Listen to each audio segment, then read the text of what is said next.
What's up, gamers? This is James Blonde with MMOHut.com with an overview first look of March of War, a free-to-play 3D episodic turn-based MMORPG game now available on Steam.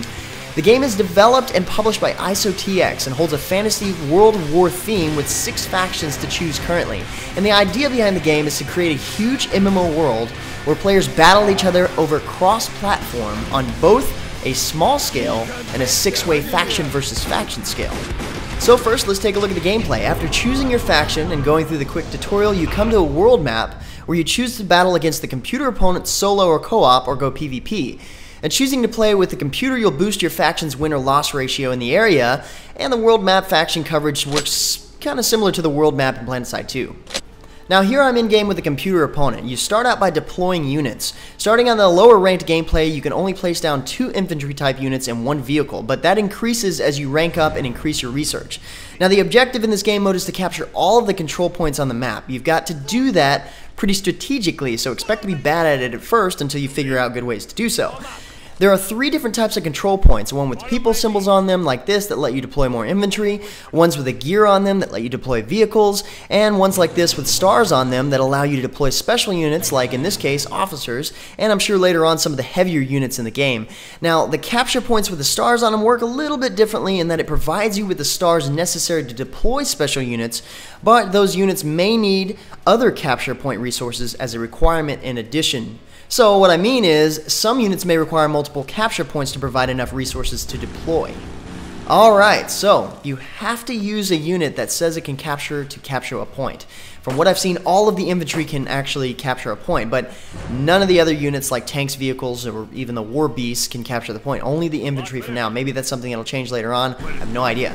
Each of the units gets 2 movement points, or 1 action point each turn, and what I like for the most part, the movement scale is pretty good sized, and it doesn't really take long to get where you need to go because you're not just moving a few squares at a time. But once you've placed a unit that captures in a control point, it takes an entire turn before it can be captured. And it can't be captured if there are enemies also trying to capture the point. So from a tactical standpoint, it's even more beneficial to get your capture units into a control point than it is to kill the enemy, mainly to prevent them from gaining the resources of that capture point and producing more units to kill you. But sometimes it's tough to capture a point that the enemy is trying to capture, but once you do, you may or may not find yourself defending it once again. One thing also to point out is even though this game is pretty fast paced, there's no time limit per turn in this turn-based game, which is kind of strange, especially when you're playing PvP, so it can take a little while. Now, of course, each unit has its own special attributes that can be effective against some units and not against others, but that is something that you hope is in your favor in a lot of situations when you're headed over to an open or enemy-captured point trying to retake it. There seems to be a nice balance in the units, and as you continue to play the game, you gain research as a currency to spend on accessing more of the advanced units. The nice thing is, the factions are pretty different from one another. There are 6 in total: the United Republic, whose focus is strong infantry, mass-produced tanks, and powerful air force. Then you have the Latin Junta, which looks and acts a lot like the terrorist GLA from Command & Conquer Generals, using guerrilla tactics, high-damage infantry, and chemical weapons. Similarly, the African warlords use improvised vehicles and awesome war beasts with crazy melee infantry that have to be close but get the job done. The European Alliance uses heavy tanks that move slow, which in terms of a turn-based game has to do with distance, but they nearly fire across the map. Their infantry isn't too shabby either, especially when you upgrade to the French grenadiers that use anti-infantry nail grenades. The Shogun Empire is nearly opposite with their fast tanks, short-range flamethrowers, and rocket infantry. The Soviet Union is interesting in that its units are easy to get with low resources, and a lot of its units use propaganda to buff up its infantry, which is an interesting tactic.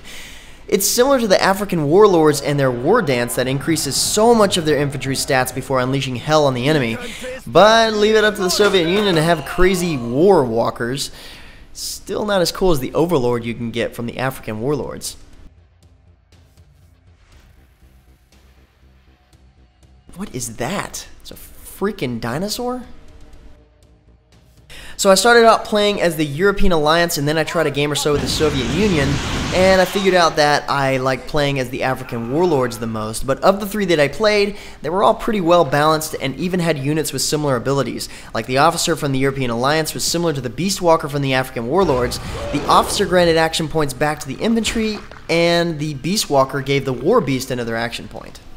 Players can customize their avatar to a certain extent, selecting between male or female, skin color, and face type. Plus, you can pick up some of the cosmetic items for your avatar in the cash shop. But for the European Alliance, I made a cross between Sean Connery and the most interesting man in the world, and for the African warlords, I chose what looked to be Morgan Freeman. So the cash shop in the game is one and the same for advancing your unit base. You can purchase everything in the game with in-game currency or real currency in the form of gems. So it makes sense to assume that you can purchase boosts that will up your experience and total research currency. And you can either grind for it or pay for it. It's really up to you. You can pay more for units to deploy, but you still have to have the same resources and control points for them on the battlefield, so it's still limited that way. There's no advantage to buying more units, you just have that many more to use if you can acquire those resources. So if you have a favorite unit, you might buy a little bit more of that unit and you'll end up deploying more of those on the battlefield opposed to something else. Overall, I've got to say that this is probably the best turn-based game I've ever played, to be honest with you. It's fun exploring the different factions, working up to deploying crazy units, and challenging enough to frustrate me, which is a good thing. The last match I played was a stalemate. I had captured all the control points to make infantry, which the enemy needed to capture any of my points, and all I had were units to capture points, so I had nothing to take out the army of tanks that the enemy created from all the vehicle capture points that they had.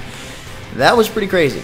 I'm excited to see the cross-platform aspect of the game and to be able to play it on the iPad asynchronous. It's actually pretty cool.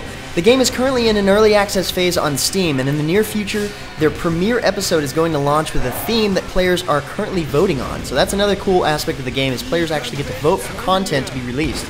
It's a cool game, you gotta check it out, and with that said, if you're looking for more information about March of War, check for the link to the profile page at MMOHut in the description below. Thanks for watching, until next time guys, that's gonna be it for me. I'm James Blonde. See you out there, gamers.